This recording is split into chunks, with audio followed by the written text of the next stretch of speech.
Bonjour, je suis Eugénie Tenengwe, votre juriste avéré. La semaine dernière, j'ai annoncé un thème sur la déchéance de la nationalité au vu des commentaires qu'a suscité ce thème sur la toile.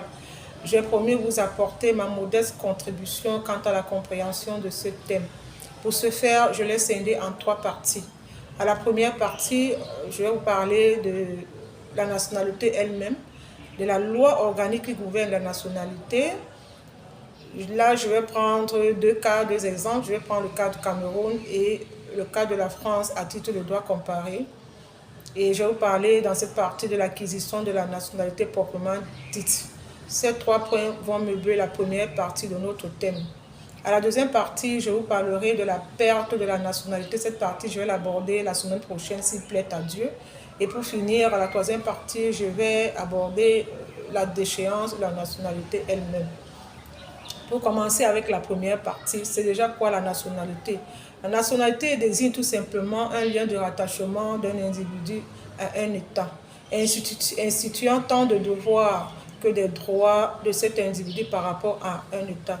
Vous voyez que tel que défini, la nationalité, c'est une communauté unie, soit par la langue, soit par le territoire. Et elle permet, ce qu'il faut surtout comprendre, la nationalité permet d'identifier chacun de nous à l'échelle internationale. Si vous allez en France, que vous êtes Camerounais, vous prévalez ou là vous réclamez d'être Camerounais. Si vous allez en Angleterre, que vous êtes Français, vous réclamez d'être Français, ainsi de suite. Alors, comment est-ce qu'on acquiert la nationalité? Avant d'y arriver à l'acquisition, il faut déjà comprendre que la nationalité est encadrée par la loi. Toute dévolution de la nationalité est bien encadrée par la loi. Au Cameroun, elle a pour socle la loi du 11 juin 1968 instituant le code de la nationalité camerounaise, portant code de la nationalité camerounaise. En France, elle a connu des réformes avec la loi du 22 juillet 1993. L'acquisition de la nationalité, on peut la voir, elle peut se faire par filiation, c'est-à-dire par le lien de sang. Elle peut se faire, on peut l'acquérir par le droit de sol. Le droit de sol, il s'agit là des parents étrangers, un enfant né des parents étrangers dans un pays autre que le pays d'origine de ses parents. C'est ça le droit de sol. On peut aussi l'acquérir par alliance. Il s'agit des parents qui se marient. On va commencer par l'acquisition de la nationalité par filiation, c'est-à-dire par le lien de sang.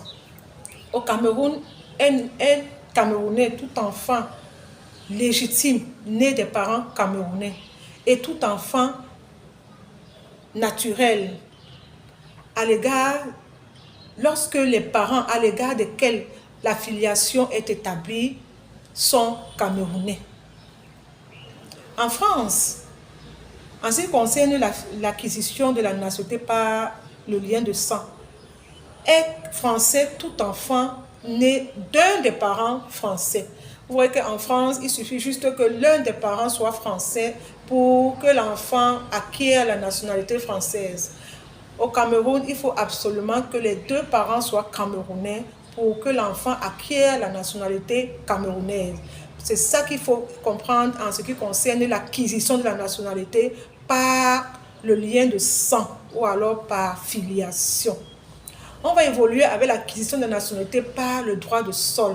Comme je vous ai expliqué à l'entame de mon propos, le droit de sol, on parle de droit de sol quand les parents, un enfant né des parents étrangers dans un pays autre que leur pays d'origine.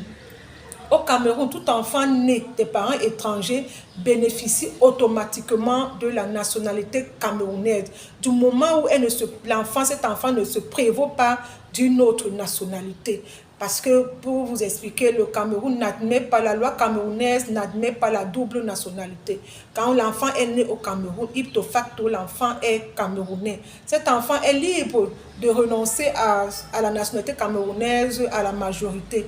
Mais dès que tu es né, tu es camerounais sur le territoire camerounais. En France, l'acquisition de la nationalité par le droit du sol a connu pas mal de réformes. Désormais, en France, un enfant né des parents étrangers en France, il faut que cet enfant justifie de la résidence en France pendant au moins 5 ans à partir de l'âge de 11 ans. Parce que, pour vous expliquer que quand vous êtes né en France, il faut que vous y habitez, vous justifiez de la résidence à partir de l'âge de 11 ans. Et pendant une durée d'au moins 5 ans, bien entendu, cette résidence peut être continue ou discontinue. Toujours est-il qu'il faut que vous justifiez de votre résidence en France à partir de l'âge de 11 ans pendant au moins 5 ans. C'est une réforme qu'a apporté le gouvernement Jospin quand il était ministre. Parce que pour vous dire, par le passé, quand un enfant étranger, un enfant de parents étrangers était né en France, les parents pouvaient même rentrer dans leur pays d'origine avec cet enfant. À la majorité, l'enfant venait demander la nationalité française s'il voulait. Mais aujourd'hui, avec le gouvernement, la réforme de Jospin depuis 1998, la nationalité se demande entre 16 et 20 ans et il faut justifier d'une résidence en France à partir de l'âge de 11 ans pendant au moins 5 ans. Vous avez donc à titre de droit comparé, s'il faut comparer le droit de sol au Cameroun et celui de la France, on voit que le Cameroun facilite l'acquisition de la nationalité par le droit de sol au Cameroun. En France, il y a des conditions qu'il faut respecter. On va évoluer avec l'acquisition de la nationalité par alliance. Au Cameroun, une femme étrangère qui se marie d'un Camerounais est libre de demander la nationalité le jour même de la célébration du mariage.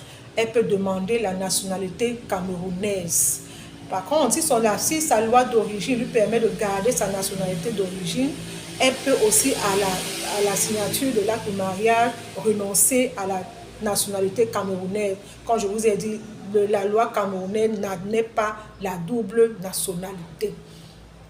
En France, lorsqu'un étranger ou un étranger épouse un Français, vous faites tout simplement une déclaration de la nationalité par mariage. C'est à peu près les mêmes conditions en ce qui concerne l'acquisition de la nationalité par alliance tant au Cameroun qu'en France. Sauf qu'en France, vous pouvez conserver votre nationalité et acquérir la nationalité camerounaise parce que la France n'a pas un problème en ce qui concerne la double nationalité.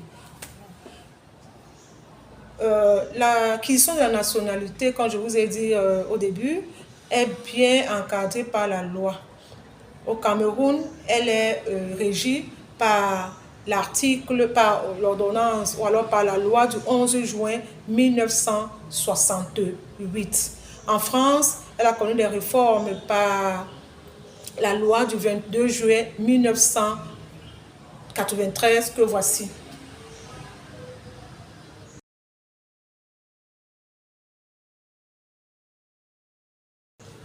Alors, ces deux textes indiquent effectivement les conditions d'acquisition de la nationalité tant par filiation, par le droit du sol que par alliance. Et il faut insister, j'insiste sur les réformes qu'a apportées le gouvernement Jospin en 1998 en ce qui concerne l'acquisition de la nationalité par le droit du sol.